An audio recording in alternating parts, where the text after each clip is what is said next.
You don't want to talk to you talk to the handler, because what happens a lot of times, you go out and people go, oh baby, come here, come here, oh let me touch you. And then what'll happen is if you keep doing that with him, he won't work. Then he wants to play. When the vest is on, totally different dog. Okay? Because Thunder was raised in a prison, and on the weekend he went with a family. But it was in Hagerstown, Maryland. There's a correctional facility there. I got to become real good friends with the guy that runs it. And the inmates, he's with the inmate all week, okay, with the dog. And they have cage, he's in a kennel. And these inmates are checked out, so they're not real bad guys, okay? Because everybody asks me, well, you know, the dog with the inmate, what's going on? But they are so strict that they won't let them, if they see anything that's happening that the dog's not training or whatever. But then on the weekend, he goes with a family, the puppy raiser. And the puppy raiser, my puppy raiser that raised him, Chris and Sean, this was her 10th dog. So you figure she had him for 14 months. And then after the 14 months, okay, she's training him to do certain things. The guy in the prison is there with some people from vet dogs that's teaching the inmates how to handle the dog, how to train them. They're trainers, certified trainers, really good. So when they're done, she brings Thunder, when he's 14 months old, she brings him to Smithtown, Long Island. That's on the coast. And they have a big facility there. It's a campus.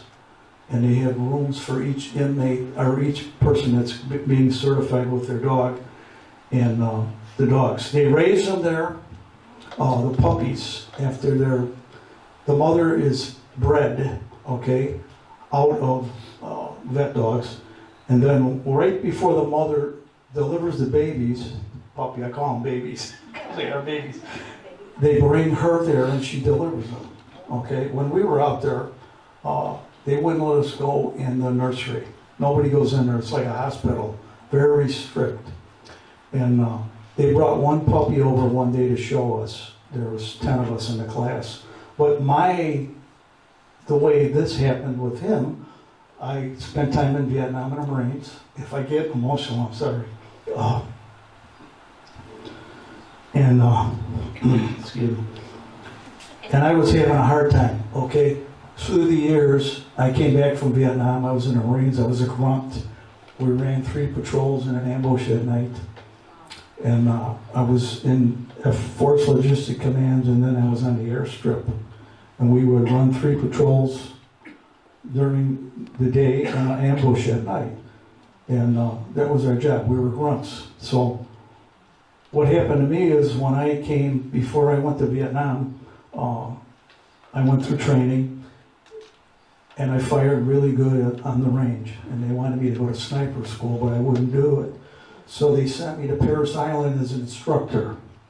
So I wasn't teaching Marines how to shoot, and I was a PFC. I was a nobody, okay? Bottom of the line. And I was there with staff sergeants, and higher military personnel. And the strange thing about it is, when I got there, I was there about 6 or 7 months. I enjoyed it. I was on a Marine Corps rifle and pistol team because I fired so good. At Camp Perry, we fired. And then one day I decided this is not for me. And I volunteered for Marine Barracks in Charleston, South Carolina, which is a Navy base, and it's military police. So I stayed there for about 6 months. And one day I decided, you know, this is really not for me. I'm not a veteran, but I'm with veterans. You know, Marines are different. When you're a combat Marine, it's different than a Marine coming in. Okay, there's a different respect. We all respect each other, men, women, all in between. And I went up to Sergeant Major and I said, look, I want to get out of here. He says, well, what do you mean? I says, what do you have? What kind of quotas do you have? I heard you could take a quota and get transferred. He says, I have 2 for Finland, 3 for Guantanamo Bay, Cuba, and 3 for Vietnam. So I said, I'll take the quota for Vietnam. So he looked at me and he came around the desk and he hugged me. He says, Frank, why do you want to do that? I says, well, I lost friends over there. And to me, I want to go there.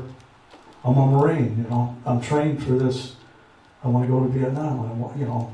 So anyway, I got leave, went home.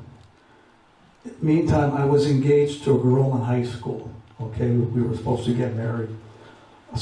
Childhood sweetheart, never happened. Went to Vietnam, was in that unit, came back. One night they rocketed the airbase real bad. I screwed up my shoulder, got thrown, and tore up my shoulder. And it took the VA 47 years to fix my shoulder, believe it or not. They kept giving me steroids and the runaround. And then finally, one day, there was a Navy corpsman there. And he said, I was really depressed. He said, Frank, what's going on? I says, I can't take any more of these steroids on my shoulder. It's killing me. You know, I'm an old man. I says, and it's tearing me up. So he says, we'll get you fixed up. They fixed my shoulder. But it was really kind of different, you know. All through the years, when I came back from Vietnam, the hardest thing was, at that time, they told us, do not wear your uniform when you get off the plane. Don't wear it. Don't wear it back when you're home. Don't wear it.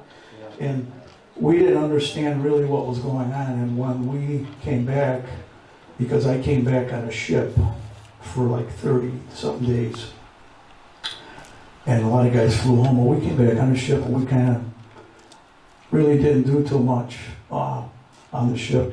And then when we got into Long Beach and they took us to Camp Pendleton, they said, look, you got to talk to the psychiatrist, and then there's going to people to debrief you, and you're going to fit back in society, okay?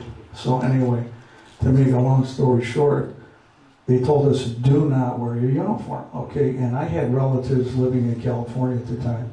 So my father flew out from Ohio to come to meet me, to go home with me. And my sister and my fiance was there. So I went up to my fiance and I said, look, I am not the kid that was in high school. I'm different. You're not going to like me. I says, I changed. I don't feel the same anymore. My empathy is gone. I says, it's not good. She was in college and she was going to be a teacher. So anyway, we ended that relationship. She gave me my ring back and that was the end of that, and I went on my way. But through the years, when most guys come back from Vietnam, you do two things, drugs or drink, okay? I wasn't a drinker and I wasn't a druggie. What happened to me was I got colitis. And I had colitis so bad, for 10 years I was on baby food. And I had gotten married to another girl, not my wife. No, we got 38 years with Patricia now. But my stomach was so screwed up. My son was born, and I started thinking about, you know, he was crying, he was colicky, and all of a sudden, they took me away in the ambulance, and they took me to, at that time we were living in Romeoville, and they took me to Joliet Hospital.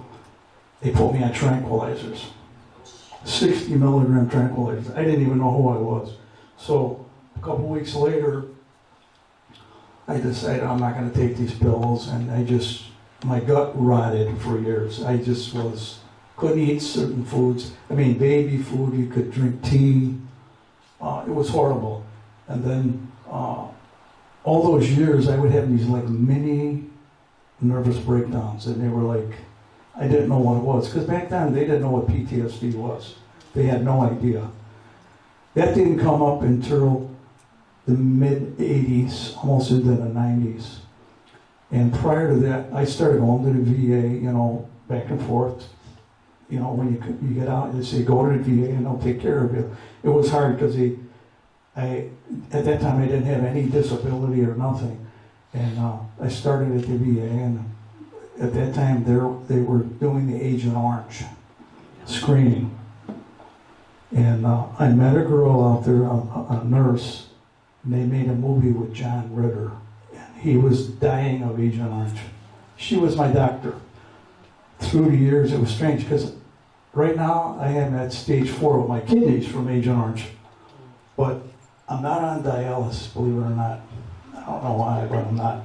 Something happened and it just kind of stopped. So through the years, I couldn't, there was always something I knew that was wrong, and I couldn't, people would say, don't talk about the war, you don't need to talk about that, you forget it, it's over, go get a hobby, go do something. Well, I had hobbies too, boat, I ride a Harley, started doing stuff to keep myself busy. Well, all those years, I went through a divorce, got remarried, and then after 2 years being married to Pat, something wasn't clicking, and I couldn't make decisions like I wanted to.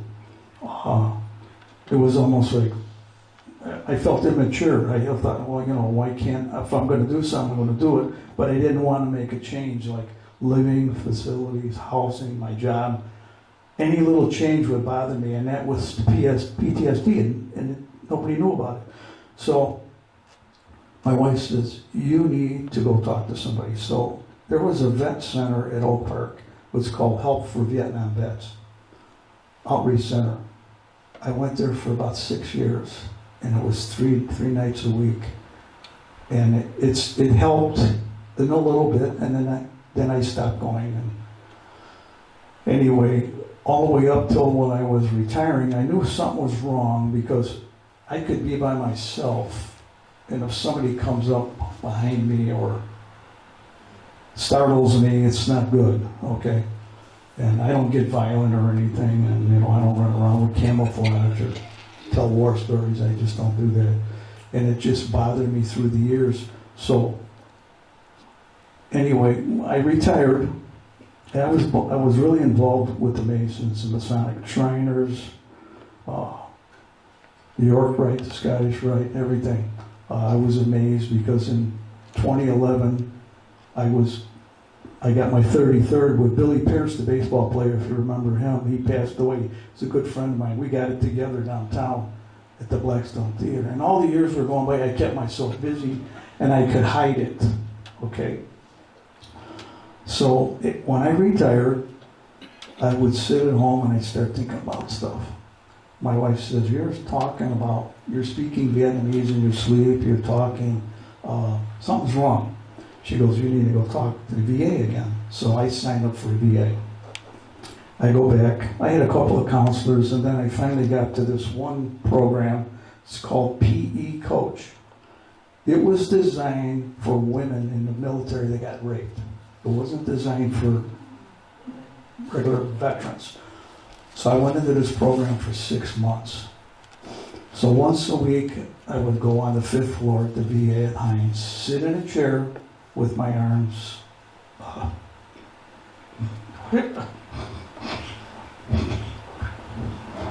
I'm sorry. No, take your time. Take your time. Yeah, no. They would have me tell stories.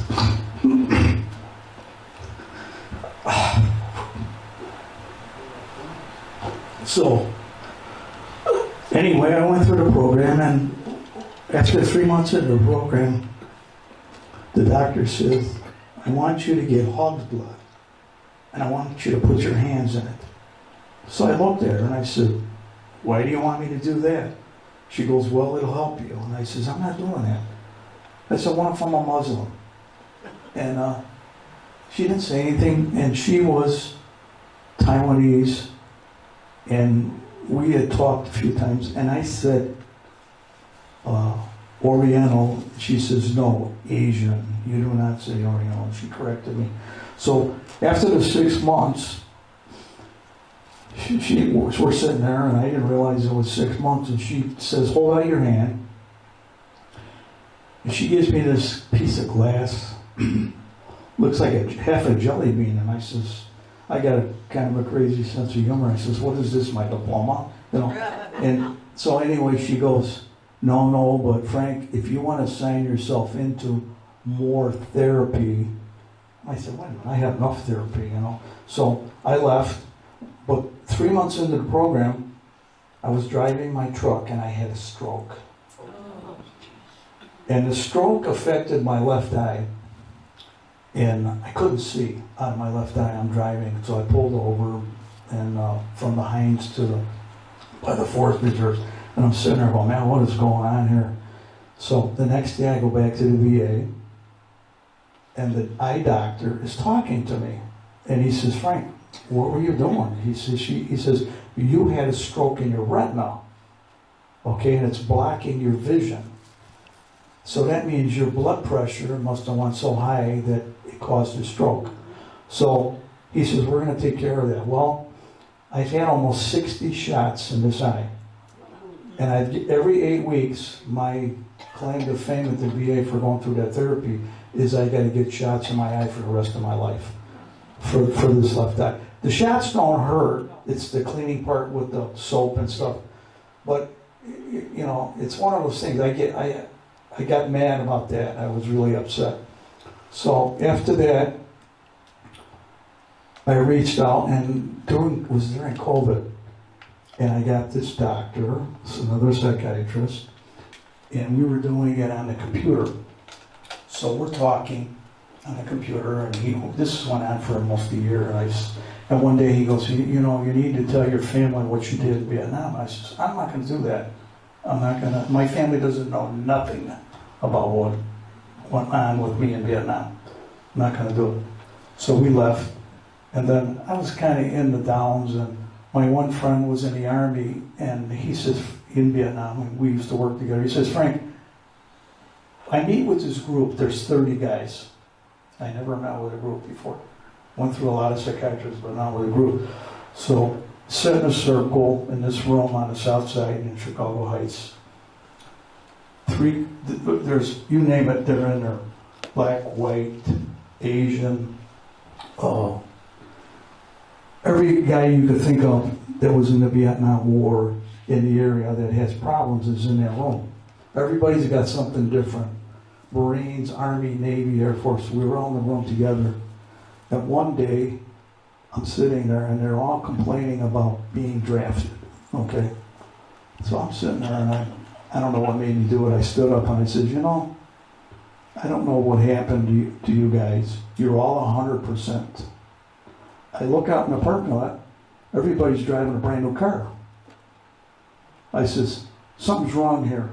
The government, they took care of you, they're helping you. I says, you were all drafted. I says, I joined the Marine Corps and I volunteered for Vietnam. I started to walk out, and the leader grabbed me. He says, no, come back, stay here.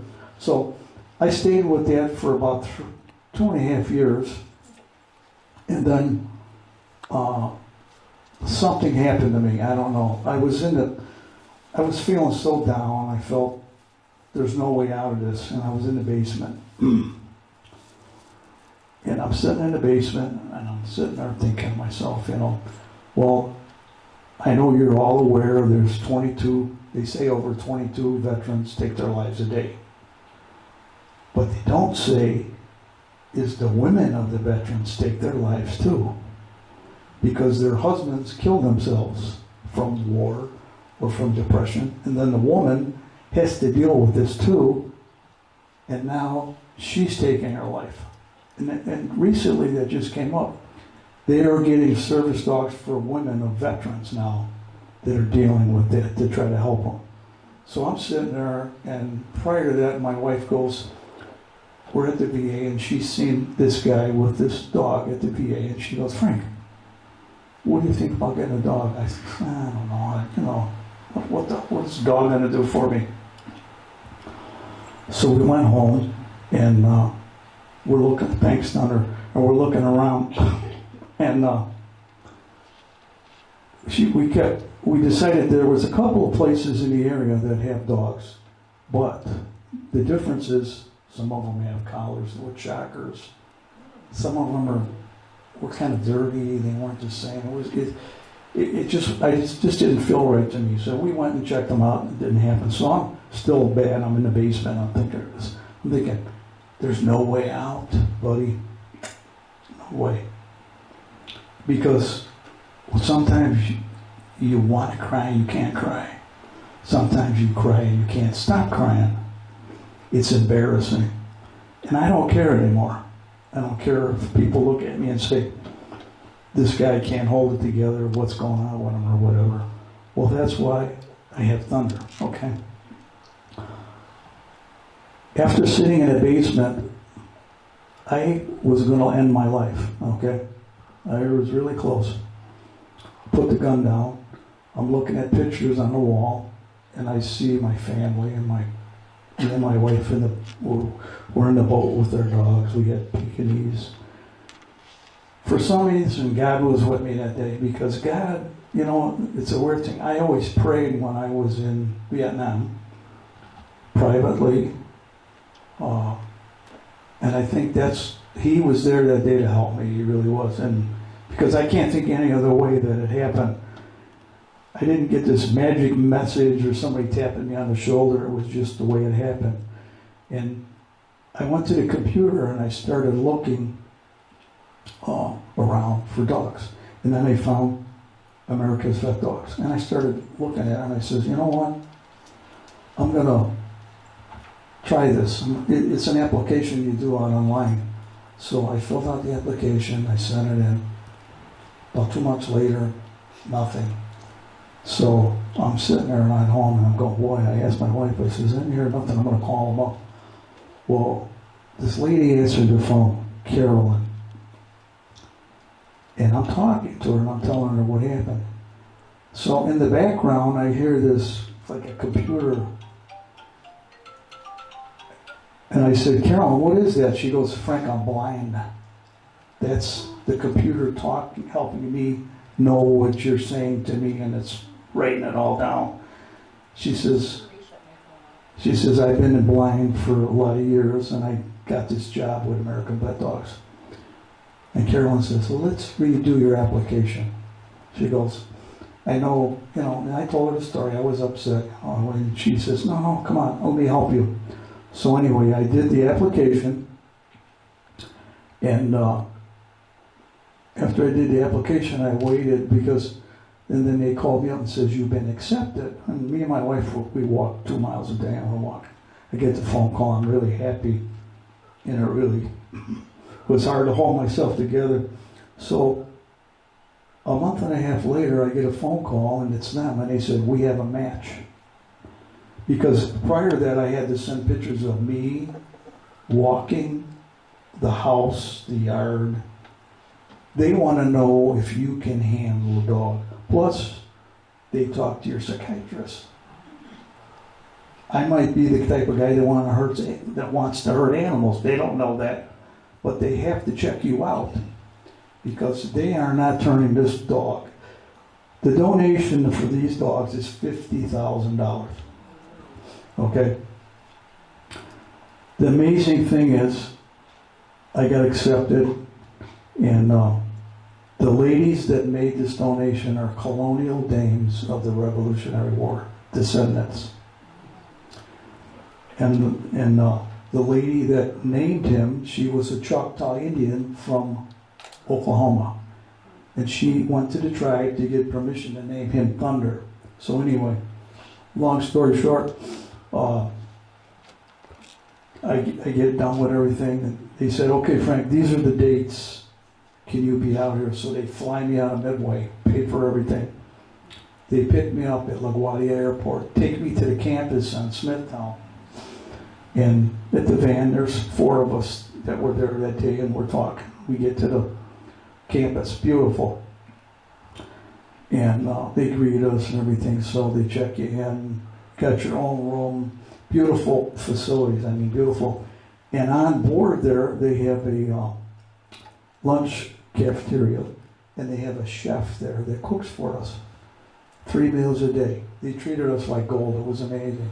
So the first day we got there, they introduced us, and we talked to people and stuff. Second day, we worked with stuffed animals. It was really wild because they had this girl, the handlers were there, trainers were like they were the dog with the dog, and you're holding the dog, and they're teaching you how to hold the leash and how to correct them. Okay? And the collar that he has on, that's not a choker collar. That's just tightens up. It's not a choker. So anyway, at the third day is they call dog day. And it's about 1 o'clock, and they knock on the door. Frank, are you ready? And he says, the girl brings him in. Oh, man. Oh. Yeah, Thunder makes this noise. It's really weird because he's trying to like talk. So the girl that was my instructor was Cheyenne. And she says, she was a Native American. She says, Frank, before I bring Thunder to you, he makes this noise like he's talking. And I said, what? You know, and my wife said, well, prior to that, I got that book from the lady that, what was the name of that book again? Trio, yeah. And I read this book, and it was about a veteran that got a dog like him. Black, same thing. So I was so overwhelmed, you know, and everybody's in their room, and they're bringing the dogs. So then, about 2 hours later, we all go back into this area where they train, and we got our dogs. Okay, so I'm sitting in our room, they shut the door, and I'm sitting there looking at this dog, and he's looking at me, and I'm going, wow, buddy, this is it, man, you know? And he's looking at me, and he's like, he wants Cheyenne. He hears her voice. He's running to the door. He wants her. He's looking at me, you know. And they want you to bond with the dog. It's really weird. There's no jerking, no yelling, no screaming, no pushing. In fact, the application says no shirts with names on them, no harassment, no politics. Okay, this place. In fact, it was so different because they did not want you to talk about politics. They didn't want you to talk about anything. They wanted you to learn how to handle your partner. You know, everybody calls them a dog. Well, when you get a service animal, you say he's my partner because he is. Because you're taking this responsibility on. And in 8 years, they retire them. You get to keep them, and they give you another service partner.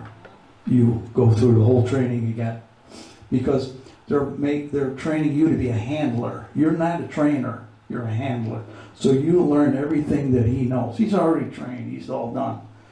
And it was weird because as the training went by, we would go out and do certain things. And what they wanted to do was try to distract your Thunder from me. They had squeaky toys, they had other dogs that would bark. Because the biggest thing with these animals is when you go to the VA and there's fake service dogs. Horrible. People put a vest on the dog and they take it out. When you see a dog barking or you see it acting up, it could be a service dog that's having a bad day, but 99% of the time, that's not a service dog. He is fixed so he does not lift his leg. He squats like a female. Right, buddy? And he is trained to go to the bathroom on command. On command. So, and the crazy thing about all this is when I take him out, you have to go right there with him. Rain, snow, or shine. My wife goes, just open the door up and let him out. Don't work like that. So she tries to cheat. Where is she anyway? Where's she sitting? She's back there. Patricia, that's my wife, Patricia. You want to stand here, say hi? Because she puts up with me. But that's Thunder's mommy. You know, the crazy thing about us, when I was there was 10 of us. There was 4 nurses that got dogs. They were from Afghanistan. A captain and 3 lieutenants. I got to be friends with a colonel that came up through the ranks. He was a Navajo, 100%. And he was telling me the story that he was the guy that got them out of Black Hawk Down. He was a captain at the time, Ranger, Pathfinder. You don't hear too many of those guys. And the rest of them were Army, Navy. There was an Air Force guy. One guy was in the Marine Corps 6 years, and he went in the Air Force, retired a major. And I teased him. I says, you went in the Air Force from the Marine Corps? And he goes, well, they wouldn't let me fly or let me do what I'd become an officer. Okay, good boy. See, he's watching because I got emotional. But what he'll do, Thunder, come here. I will tell him, I'll give him the command, Thunder, come here, rest.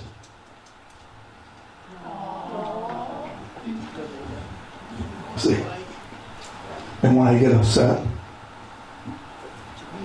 and they're like little robots. And you know what? When you have a dog do this to you, I never had this happen. Okay, off. Here. Okay. Down. Good boy. Down. You know I'm getting upset, don't you? Okay, down. Good boy. You don't want to leave me? Down. Okay. No, I'm okay. He's watching me. Okay, no, you can't visit. Come here. Down. Okay, Thunder, down. Stay. Okay. And Thunder knows about 60 different things. He was trained for me for PTSD. So the way that works is, if somebody's behind me, Thunder will come behind me and block them. He'll block them from this side. He'll block them from the right side. And on the front, he will pick up a credit card. He'll pick up a TV changer. He'll pick up his leash and bring it to you. It's amazing because all the stuff that they can do. In fact, when they handed me the list on all the stuff that he's trained to do, excuse me, my sister-in-law goes, are you going to remember all that? I said, yeah, I know it really good. I said, at first I looked at it, but they say most of the time they won't bark. But he barks, he'll bark. But he won't bark when he's got that vest on. It's really crazy. What he does is, when he wants my wife's attention, she dances with him and he barks. And I tell her, I go, she'll jump around with him, and it's like, he won't do that to me. And the weirdest thing is he won't lick my face. He licks her face. And she told me one day, she goes, he loves me, he likes you. And I always tell, not too long ago, I was down last year about this time. The Colonial Dames called me and they said they have a mansion downtown on the Gold Coast. And these ladies are all judges, lawyers, doctors, and they invited us. We go down there. And they said, Frank, we're going to put you on stage, we're going to mic you up, and I want you to talk about what you do with them and how you got them. I told the same story I'm telling you. And at the end, they were so amazed because this was their first service dog from Illinois, and they're going to name him Lincoln. So the ladies come up to me at the end, they go, you know, we know about making donations for all different kind of stuff and for veterans organizations and all this stuff. Because this stuff never stops coming in the mail. I know I give sometimes to this group out for the kids, the Indians out in South Dakota, for the kids home. And my wife says, look at all these donations, you know. But this group here, it's amazing because out of all the service dog units I've seen, this group was recognized for the Medal of Honor group. Okay. And last year, the Scottish Rite from the Northern Masonic jurisdiction called me up and they said, Frank, we heard a little bit about you and the dog. And we want to do an article in the magazine about you. And I said, well, what do you mean? I didn't even know who this guy was. Strangely enough, I'm originally from Pennsylvania, raised on a farm. And he goes, yep, that's where I'm from. He goes, we want to put this in the Scottish Rite magazine. So he interviewed me for 2 days, and I says, do not put me down as a hero. Don't do that. The magazine prior to the one I went in, they had a Medal of Honor guy on there. Pretty unbelievable. So PJ called me up and he says, okay, I'm going to interview you for 2 days. After a couple days later, he goes, I'm going to send a photographer out to the house to take pictures of you and Thunder. And okay, so the guy came out. He spent half a day with us. It was really amazing. Took a lot of pictures. I didn't think nothing of it. So that fall, the magazine comes out. I figured it's going to be a little article. We're on the front page. And I was so amazed because that magazine goes to about 80,000 guys and it's all the northern Masonic jurisdiction. And it was a nice article he wrote up, exactly the way I told it. And he said, I said, I will do it on one thing, if I can help other guys that are in a bad darkness. Because when the darkness comes, it's not good. You know, I don't care how tough you think you are or how hard of a life you had. You know, when you get emotional or when you see things happen to people and you say, sometimes does prayer work? Well, prayer works. It saved me. You know, there was something that day that helped me. And when I got the dog, I thought to myself, man, I can't believe this. Is he going to help me? You know, and then during the course, after the first week, they came up to me in class and they said, Wounded Warriors has a program. We want to do an article. We'd like to take a video of you talking about this. Would you do it? I says, I'll do it, but I'm not going to do it in front of the class. I don't want to do it in front of them. So they took me in a room, mic'd me up, and they did it. So the day before graduation, when they put it on Facebook, and they have the graduation where you bring your family there or whatever who come close by in Smithtown, and they asked me to be the speaker. And I took everything I had, just about like now, to talk about it and explain how I feel about. I told these guys, and I said, look, I'm the old guy in the room. I says, I'm in my late 70s, almost 80 years old. I says, and you guys are all young. I hope they never treat you the way they treated us when we came back. I said, it was horrible. My own father, I hate to say this, when I came back, he says that was not a war. It was a police action. And it bothered me so bad that my dad was in the same kind of work I did, and he owned companies. And for all those years, I would never go work for him. He tried to give me all kind of money, houses, cars, to bribe me to come. But that stuck with me all those years. And back then, nobody wanted to know about Vietnam. Nobody cared. They don't want to know about that. Even now, when my daughter watched the program when I talked on at the graduation, she said, Dad, I never knew that. She goes, I said, well, I just didn't do it. I said, by no means I am no hero. I said, well, we did what we had to do and we did the best we could. I says, when I go to the VA now and veterans will come up to me and they'll see the vest and they'll go, hey, does he help you?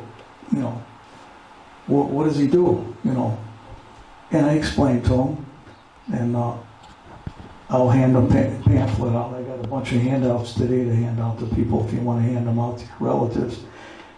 And it tells a little bit about the story, about how it started and everything.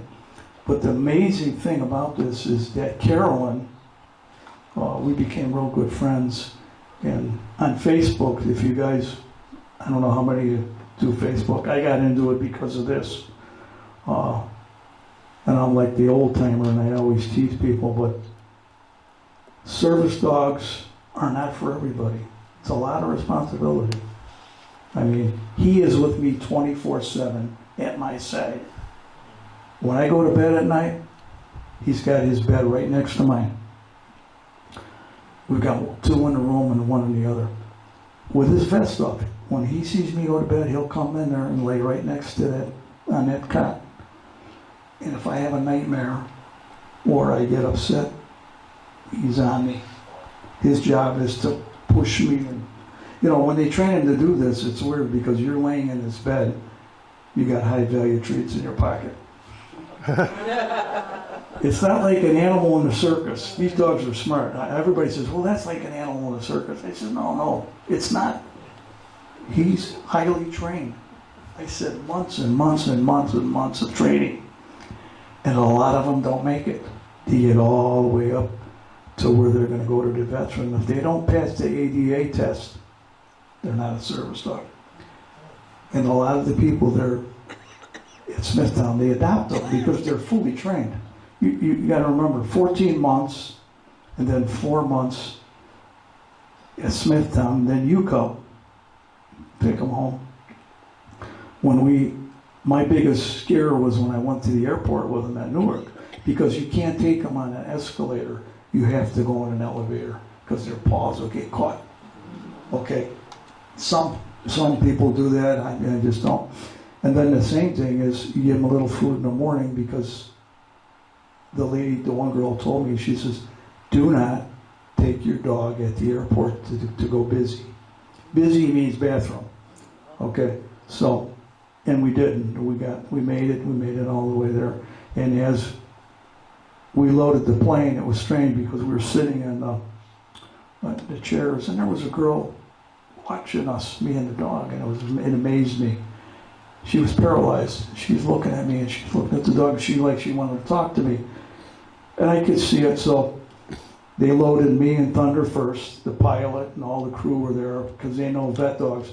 They're all congratulating us, and they want to see him. They know not to touch him, but I sit down in the first seat, Southwest Airlines, and here comes this girl, and she comes up to me, and she's limping. Really, she had a stroke or something. Something happened with her brain. And she says, "Can I sit with you?" And I said, "Sure." So she's sitting there next to me. So the next girl comes on, and I got my Vietnam jacket on, and this young girl's looking at me. She goes, "Can I sit with you?" Yeah. She goes, "My mom was one of the boat people." She goes, "I'm a doctor. I was doing some special surgery in New York. Can I sit with you and talk?" Yeah. So we got to be friends. And it was so different when we were getting off the plane. They let us go first.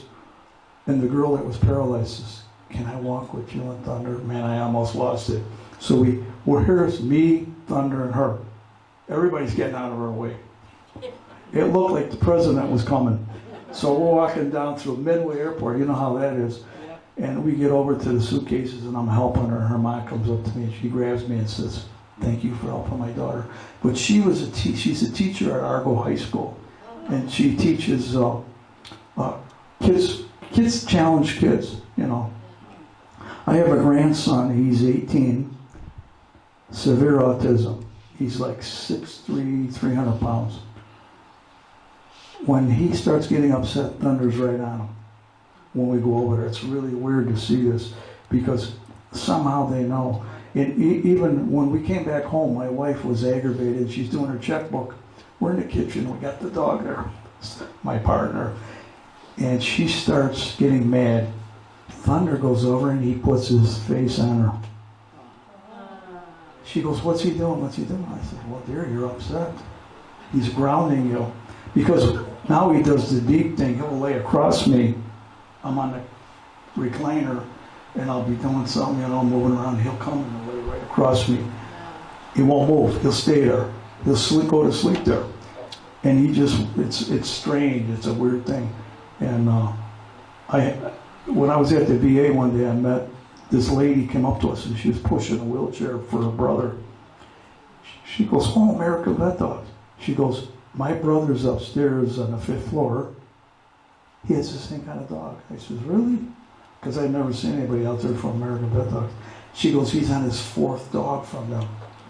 He lost his arm and his leg from Afghanistan, Marine." So we go up to the 5th floor, and here they come. So you got these two black beauties sitting next to each other. And his dog was named Argos, and the dog was 1.5 years. And Thunder looks so much bigger, and they're sitting there together, and all these veterans are looking like, "Man, that's so cool," But the biggest problem, like I said, is the fake service dogs, and they'll go after him. And with these dogs, if a dog fights them, they're ruined. They can't be a service dog anymore, because now the dog will run away. Like everybody goes, "Oh no, let me." I go to the store and I'm hiding. I try not to make eye contact. And the lady's going, Oh, I got one at home just like that." I go, "I know, thank you." I said, "But please, he's working, And But usually you'll have somebody sneak a pet.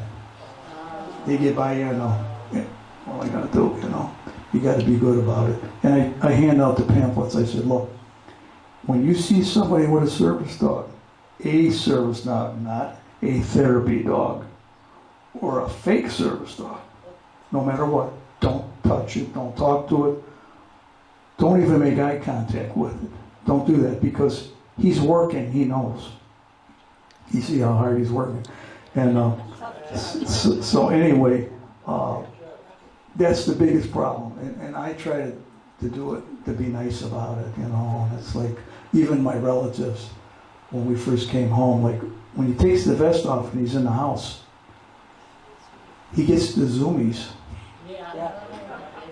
And this guy can knock himself over. Like even in the backyard, my wife tries to get out of his way because he wants to play. He's just a big goofy, a lot of power. He's almost 100 pounds.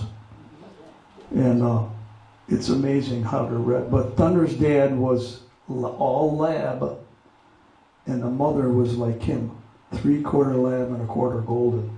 That's why if you see his hair, it's a little bit longer. Okay? And but he looks more lab. People, they call him a hybrid. When I first got there, and I says, hybrid, because they have chocolate, yellow, white. In fact, the guy that raised him raised President Bush's dog, Sully. So, and my friend that lost the arm and leg on his fourth one of his dogs was out of the same litter as Sully. So when we went out to the train, Sully was there. Sully was like the king. He was, nobody had him unleashed, and the lady that trained him, she told me the story, how she went up to President Bush's place up east, and one of the dogs tried to attack Sully, and they stopped it. But so now Sully goes to Walter Reed, and people can pet him and everything because they turn him in. The vest looks the same, except it says facility dog instead of service dog, and it's pretty cool because the people that work there, they can't wait. They don't want to say that one doesn't make it because through the test, and then they can adopt them. Excuse me. After I had him a year, I had to take a test with him, and the lady from Colorado called me up and she says, "You go to Menards with your wife, put your cell phone on the video, and you're going to go get out of your truck, bring him into the store, and your wife's going to make noise, and then you're going to walk around with him. I want to see all his commands, and then your wife's going to go in the next aisle and put kibbles down, and you're going to walk by the kibbles. He doesn't touch them." She says, "Great job." And he kept looking at me, because he watches me. It's strange, because sometimes I think he's an alien. It's weird, because they always say, don't stare at a dog. But these dogs, man, they lock onto you, and they're like, he'll be in the house, and I'll be sitting there like this, and he'll come stand in front of me. "Okay, what do you want? You want to go outside?" And all you got to do is rattle a bag. And that sucker is there. No questions about it. Now I'm going to give him a command. I'm going to show you his commands real fast. But what I'm going to do is I'm going to have him stand. He's going to stand straight up. Then I'm going to bring him to my side, and I'll go through the commands. But everybody's got to be really quiet. Oh. Thunder, stand. Stand. Okay. Thunder. Thunder, heel. Heel. Heel. Good boy, yes. Then you give him a treat. Thunder, center. Good boy, yes. Heel. Heel. Thunder, turn. Heel. Good boy, yes. Thunder. Thunder, back. Back. Back. Watch back there. Bad people. Heel. Thunder, heel. Okay. Side. No. Okay. Done. Okay, side. Good boy. Okay. Okay, heel. Heel. Now, I know there's a lot of people here. Okay, heel. Yes, good boy. Okay, now, sit. Sit. Stay. Stay.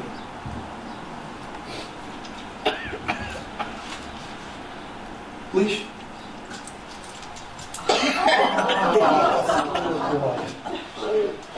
Pretty smart, huh? Yes. And I didn't teach him none of that stuff. And he's in a wheelchair. Okay, you're all done now. Are you a good boy? Yes, you are. Okay. Rest. Fine. Rest. Rest. And that'll break your heart. Yes. I think it would. When I was getting emotional and telling the story to the class, Thunder did that. Oh.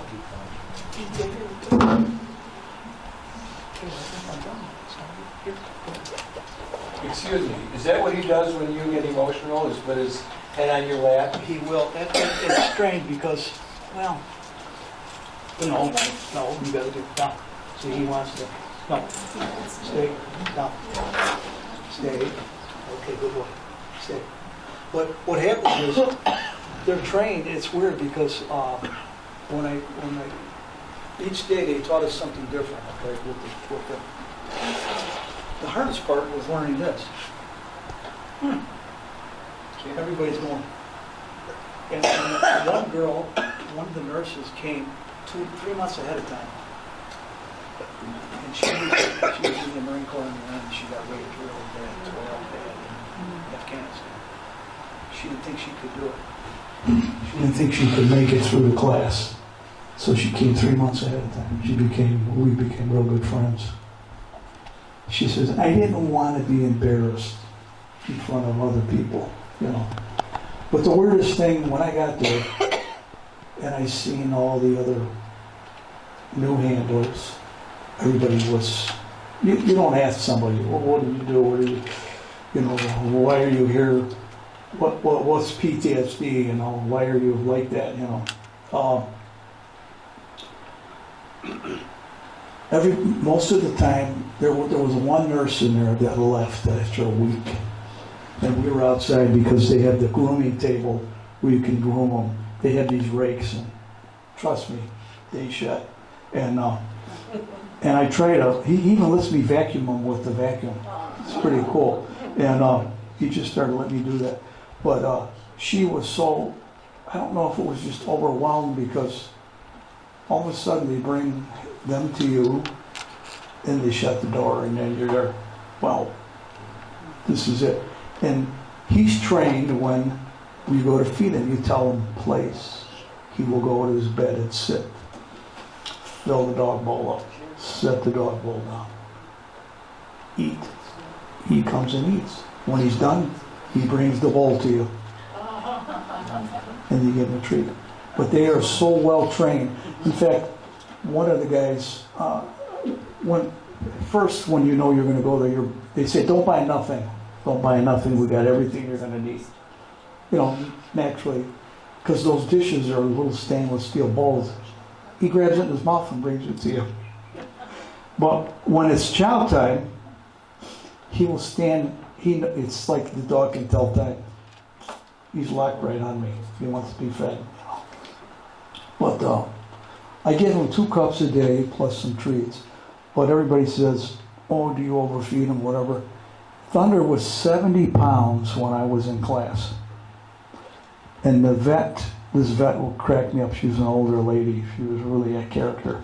She goes, come here, I want you to feel the dog's back by her legs. Feel. If he gets any bigger than that, you're in trouble. Because I signed papers, like adoption papers from their lawyers, like 8 or 9 different papers, that I will not take them out without the vest. I will not let them run without the vest. I won't let them run like in here and everybody wants to pet them and go to Gaga land because it's not a dog. It's a service animal that's trained for medical. You know, he's a medical, it's like having a crutch or a wheelchair or somebody taking care of you, you know. And if you treat it like that, and most of the time you have the respect when you see somebody with a service dog, talk to the handler and don't even look at the animal. I know you want to, but that's the best respect you can have. Thunder is taught to give a handshake, so he will sit. When I tell him sit, and you come up, and you get close to the floor, you put your hand out and you can shake his hand. But don't grab him and squeeze him. Give him a big hug. Because we get the goo goo gaga stuff going on, and then he goes, because what it confuses them. You know, when they're taught like that, all those months, and when you get all the way to being fine-tuned, and he doesn't make it, it's sad. Because the handlers tell me, the trainers, they tell me, they go, Frank, the hardest thing we see, these puppy raisers and the guys in the prison, all those months with these animals, training them, hours and hours and hours and hours, and the love that's put into them. And then when you just let them go do whatever they want, you know, there was something we was told. A guy went and got drunk and turned his animal loose, service dog loose in the bar. They found out about it. If they find out that you don't take care of him, he's going back. If he gets overweight, they take him back. If they find out, like prior to this, I talked to them all the time. They wanted me to go downtown in June at the Marriott. They're doing a big fundraiser for American Pet Dogs. My son's a Chicago cop and a lawyer, and I did Homeland Security too. I'm not going down there. You know, I'm older. I'm in a suit. I got a dog. I got my wife. Hey, I was an active shooter instructor for 8 years. You know, I taught a lot of stuff. And at my age, I don't need any problems. Plus, I don't want nobody hurting my dog or my wife or me. I mean, you could protect yourself, but you're a target. They're watching you with all the crazy stuff going on, you know. But yes, when he knows I'm upset, he will lock on. And it's weird because sometimes my mind is drifting. My worst thing is I like to watch old movies, and sometimes a war movie will come on and I'll sit there and watch it. I might get emotional. That sucker will climb right on me. It's like, stop, you know. But he's still a dog. He still does good. He has good days and bad days. They're not a robot, you know. I mean, that's why when you turn them loose and let them go to people and touch them, and it's over. All that training for nothing. Because in 2 years, I take the test again, you know. Like I said, he'll be 4 in August. But I tried, the first year you talk, you call in every month on the chat, and they ask you, what are you doing? Are you exercising them? Are you taking them to the vet? You know, there is a process that you can get through the VA. They're not doing it for PTSD, but everybody else. They will pay for all the vet bills, but I don't care about that. It's not that expensive. And he eats kibbles, and that's about it. Once in a while, we'll mix beans, green beans in with him, you know, for his food, and give him a little bit of steak. But no candy, sugar, or anything like that. But they're just good. I mean, it amazes me because sometimes I feel guilty that I'm not good enough for him, because sometimes I get lazy. And in the morning he goes out because this is his business, and my wife's still sleeping. Guess where Thunder goes? He goes on the side of her bed and waits for him. And then he'll lay in there and wait for her to come out. Okay? And then we feed him and that. But then he brings the dish, you give him a treat. But no matter what you're doing in the kitchen, you know, I guess it's with most dogs. You have a wrapper make noise, he's right there. You know, they just do it. Labs are like that, I guess.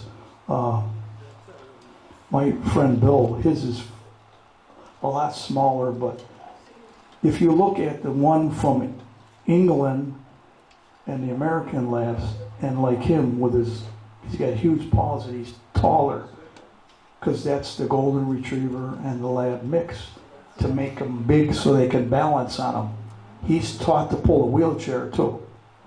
If he was looking at her chair a little while ago because he wants to go help. You know, it's strange. But that's about it. Any other questions from anybody? How long have you had him? I've had Thunder 2 years in March. Believe it or not, I went out there on my anniversary to get him.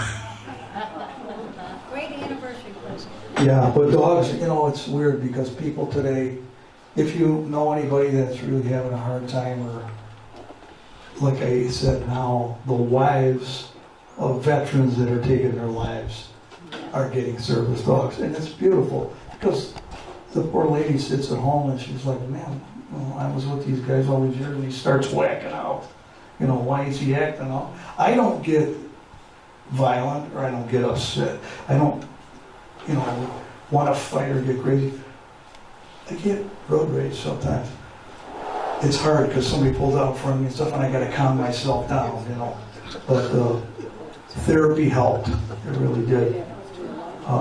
That one therapy didn't help me, though. I think that pushed me out over the edge. When that lady had me want me to put my hands in hog blood, that's when I had the stroke.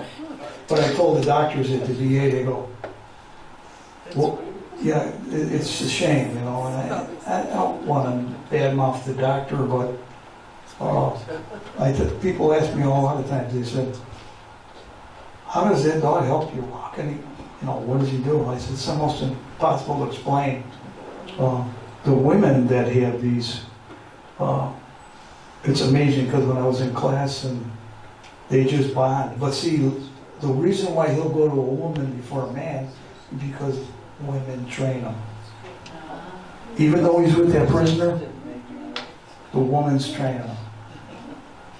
He'll go to a woman, probably, and that's when they make the noise. And I don't know what's up. It's just the way it is. They told me, the lady asked me, she says, well, Frank, what color is your wife's hair? I said, blonde. Well, you're in trouble. Because the trainer had blonde hair. So as soon as I brought him in the truck, she picked me up. He jumped behind her and was licking her back of her head. I guess you're buddies. But that's it. Thanks for having me, and thanks for the donation. I have handouts. In fact, I printed up the magazine that they made that article about me for the Scottish Rite. Guy did a beautiful job. But I got some pictures in there with me and Thunder and at the ladies' colonial dames. Those women are unbelievable. I mean, they're all over the United States. And the group that's downtown, I mean, they got a mansion on Gold Coast that's left over from the World's Fair. What a group. And it's amazing. But good luck, though. Yes? Did you have both female and male dogs? Yes. Yes. Look, I just said yes, and that's a command. But, yeah, they do. In fact, it's amazing because we had one female in the class, and the rest were all males. But there was some full-blooded labs, and the rest were hybrids, like him. It's weird because you look at him, he looks like a lab, right? Yeah. He doesn't look like that, but if you look at his hair and the way, because I asked the guy, I said, why do you do that? He goes, Frank, we want to make sure their hips are good. There's no problems, you know. I know when you gave me that book to read, that one dog was the same. That was the same group that raised that one out of California. Oh, wow. But his head and face look like a golden. Yeah, sometimes. Yeah. Yeah, he's big. It's strange because they know he's tattooed and he's chipped. Really? It was tattooed.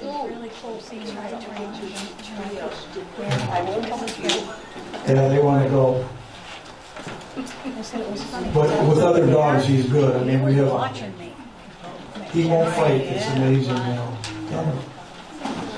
But see, he didn't move. Okay. If you want to pass those up, there's the one. That's the magazine from the Northern Masonic Jurisdiction I made. Yeah, it's pretty interesting. The guy did a beautiful job. I get teas from my brothers in Mason.